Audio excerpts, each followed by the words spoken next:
Hello, good morning, everyone. Thank you, thank you for joining us today. And today, I'm going to do a representation of an article, a topic article, and my topic article is talk about the peace, reconciliation, and peace building, and the perspective from civil society organization. And this topic is about uh, uh, talk about the challenges and aspiring the role of civil society in Palestine. That is that was the aim of this article. And this article is written by my professor, the professor teacher, Prof.Dr.sezai, uh, and this representation will take us on a journey through history, exploring the resilience of the Palestinian people and the remarkable contribution of civil society organization in addressing some of the thousands challenges faced by any community in the world. We will begin in this presentation by understanding the historical context that shape Palestine's modern struggle, starting with events like Al-Nakba and Al-Naqsa. We will then dive into the critical role of civil society organizations, how they provide hope, support, and opportunity for peace building. In these uh, for peace building in the face of immense internally and external challenges. Through their story, you will see how civil society organization embody resilience and innovation, often is taken in where government cannot. But we will also discuss the barrier that hinder their effort and explore a solution that could enhance their impact. Finally, we will uncover the broader lessons these work offer for peace building effort worldwide. So, as we begin, I encourage you to think about what make a peace possible in the face of adversity together. Let's explore how hope and action can pave the way for a brighter future. Now, let's start by looking at the historical context that has defined life for Palestinians. A long time ago in 1948, something very sad happening to Palestinian people. It's called a Nakba, which means the catastrophe. Many Palestinians had to leave their home because a new country, Israel, was created. Imagine your family being told to leave your house and never come back. That is what happened to thousands of families. Then, in 1977, another big event happening called Al-Naqsa, which means they sit back. There was a war, and Israel took control of even more land, including the West Bank, Gaza Strip, and East Jerusalem. This made life very hard for Palestinians. But Palestinians didn't give up.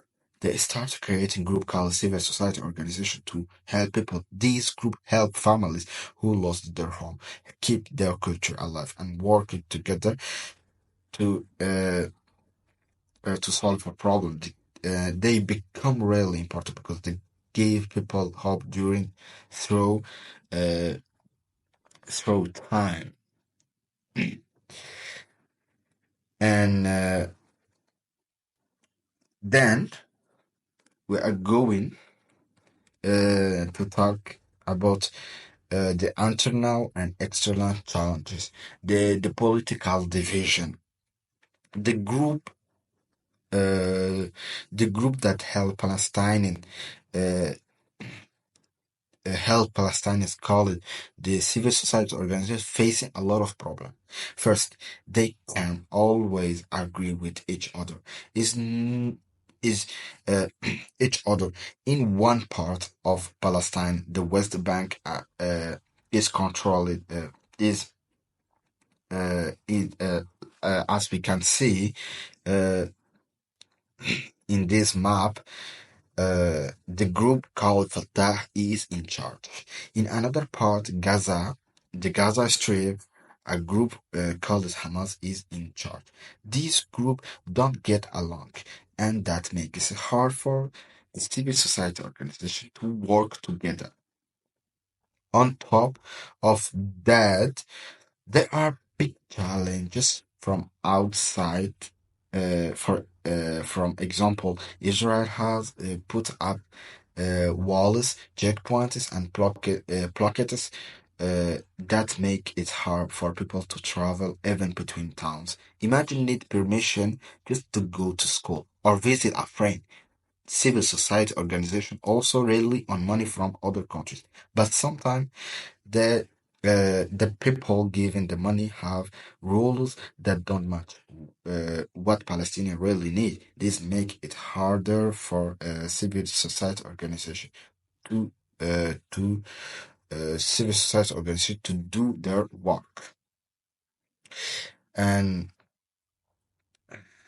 and then here we are going to talk about the role of civil society in peace building, the role of civil society. So we have two important actors. We have Tocqueville and Gramsci. Their theory is talk about told about the importance of grassroots offer for offer for the democracy and the fostering reconciliation. Yeah, and the civil society organization in Palestine are like superhero trying to make the life better for everyone. They do all kinds of amazing things.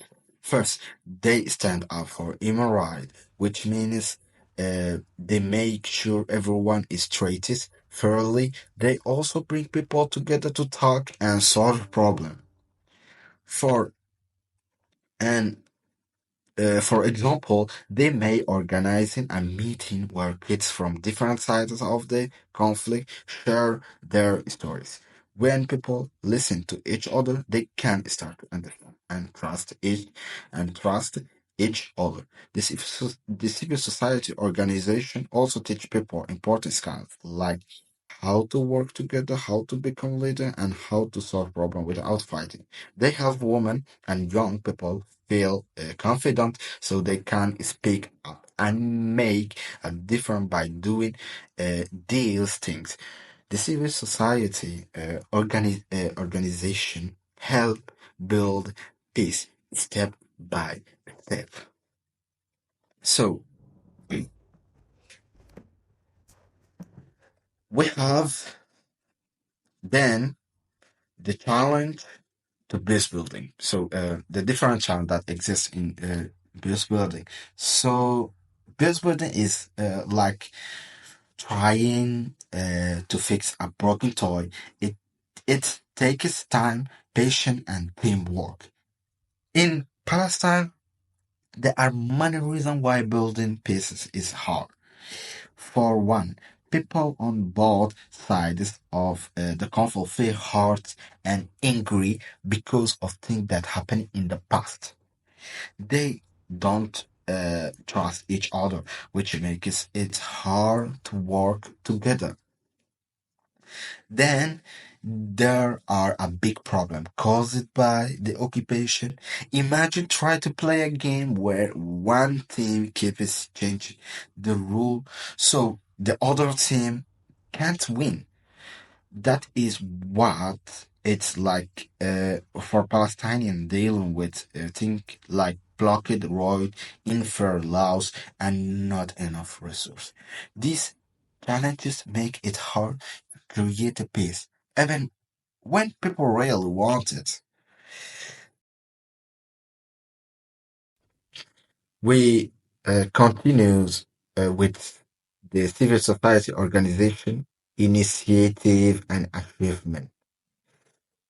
Even though things are tough, Palestinian civil society are doing wonderful things to help. For example, the organizing meeting where neighbors can talk about their problem and find way to get along in place like Gaza. They help family by giving them food, medicine and clothes, especially during emergencies. They also ran programs to help women and young people. For example, the civil society organization might teach a group of women how to start their own businesses or help kids learn new skills like coding or art. These projects don't give make life clearer for the people involved. They also bring communities closer together. And now I am going to talk about uh, the recommendation for enhancing civil society organizing effectiveness. Here I'm going to talk about the barriers to effectiveness. The CSO in Palestine faced many challenges that slow them down. And we have as a challenges the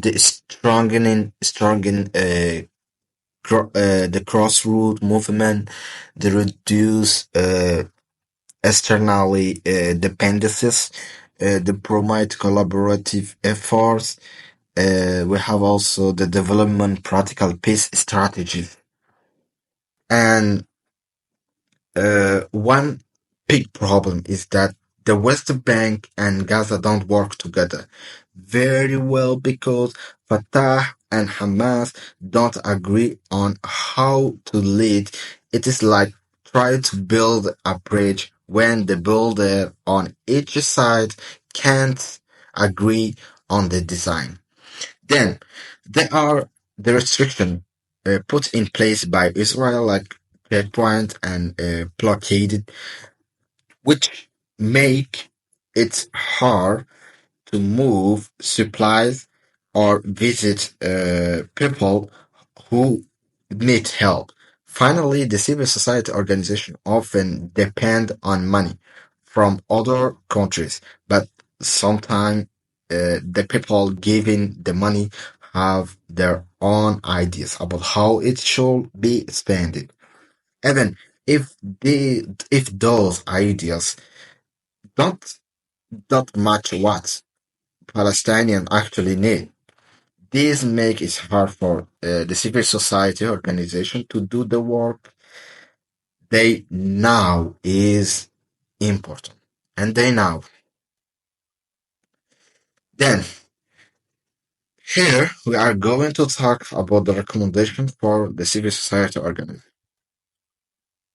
So, we have, in this article, we have three suggestions uh, of the civil society organization. And so, what can civil society organization do to be even better? First, the first suggestion is they need to work together more, even if they are in different parts of Palestine. Teamwork makes everything strong. The second is they should try to get money from different places, like local businesses, so they don't have to rely so much on money from other countries. The theory suggestion uh, is they should focus on what their communities really need. For example, if a village need poorer schools, uh, the civil society organization should work on that standing of following outside agendas. Finally, they need to keep building trust between people. When people trust each other, it's easier to solve a problem and create peace. So here now I'm going to do a conclusion. So in my conclusion, I say the civil society organization in Palestine are like the glue that hold this community together. They help people in need uh, bring neighbor closer and teach everyone how to solve a problem without fighting. But they can't do it alone. They need support from their community and from people all over the world. If civil society organization can find more creative way to work together, get support and keep standing up for what is why, they can make a big difference. Please, peace isn't just a dream. It's something we can build together, one step at a time. And I will say thank you for listening and see you soon.